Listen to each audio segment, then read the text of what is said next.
Hello hi friends, जय जगन्नाथ। आपण माने केमिति अछंती? आशा करछि आपण माने बहुत भलरे थिबे। मु भी बहुत भलरे अछि। आज आपण माना पई गोटे नुआ वीडियो नै के आसीछि। रोही माछ झोल पूरा देसी स्टाइल रे आ सिंपल टेस्टी मध्य। आपण माने मो चैनल को सब्सक्राइब कलेनी कि नाही? जदि करनाहंती प्लीज सब्सक्राइब करि दियंतु और लास्ट पर्यंत वीडियो टी देखंतु। ताहले चलंतु रेसिपीटी बनैबा। प्रथमे माछ को 2 ରୁ 3 थर धोई नबा। सेथि 2 tablespoon salt, 1 tablespoon हल्दी powder, 1 tablespoon red chili powder मिसई की भल भाबरे मैरिनेट करि नबा। मैरिनेट करि साइला परे ताको 5 मिनिट पर्यंत रेस्ट करिवा को छाडी नबा। माछ झोल पई मु बड़ साइज रा आलू 2टा, किछि पियाज काटी आ गोटे बड़ साइज टमाटो, अदा रसुण मु नेइछि। प्रथमे गोटे कड़ाई रे माछ को डीप फ्राई करिया पई तेल किछि नबा। तेल भल भाबरे गरम हेले तापर जाई माछ को आमे छाड़ीबा, नहले नाही माछ गुडी को पीस भांगी जाए, नहले कड़ाई रे लागी कि जीवो।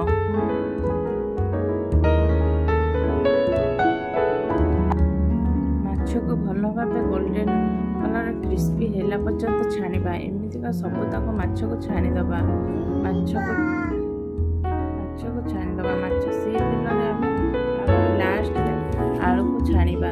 काहाको बा आलू पसंद जहाँ भी हो, मांस हो कि मांस हो, हम ओडियांकर आलू भारी पसंद। आलू टिके झोल टिके हो आगे से कड़े रे आमे आलू को छाड़ी दबा। एठे मु 2टी बड़ साइज रा आलू को नेइछि लंबा भाबरे काटिकी। देखो आमर सबतक माछ मुझे छाणी देली।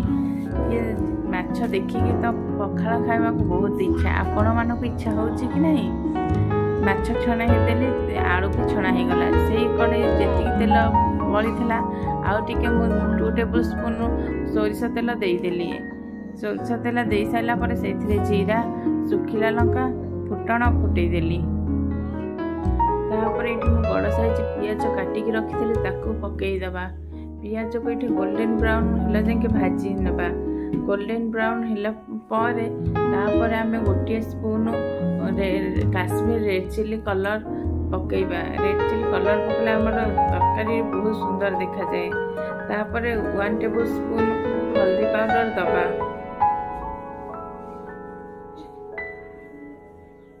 तापर आपण स्वाद अनुसार जेतिकी राग खाउछन से अनुसार देबे। मु एठी 1 टेबल स्पून राग लंका पकाइछि। एठी फिश मसाला 1 टेबल स्पून दबा।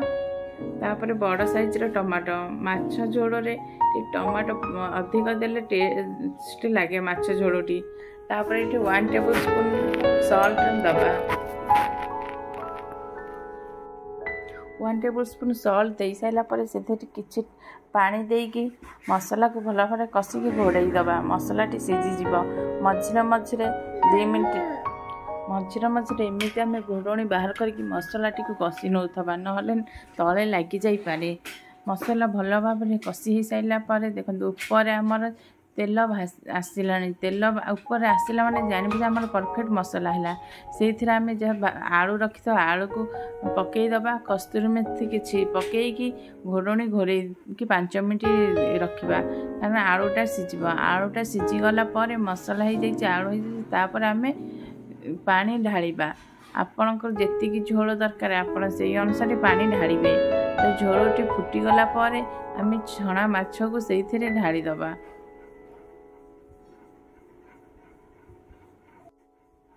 छणा माछ को दे साइला परे 5 मिनिट फुटई दबा। फुटई साइला परे तापरे लास्ट रे आमे गरम मसला आ किछि धनिया पत्र पकेई दबा।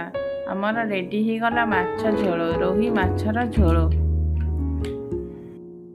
आपण माने भी एमिति थरे ट्राई करंतु सिंपल भाबरे। बेसी ऑयल नहीं कि बेसी मसला नहीं, सिंपल भाबरे रोही माछ झोल बनांतु। देखिए बहुत टेस्टी लागिबो। आज्ञा आपण जदि मो चैनल को सब्सक्राइब करनथिबे प्लीज सब्सक्राइब करि दियंतु। आ वीडियो टी लास्ट पर्यंत सियोर देखिबे। रहुछि नमस्कार, जय जगन्नाथ।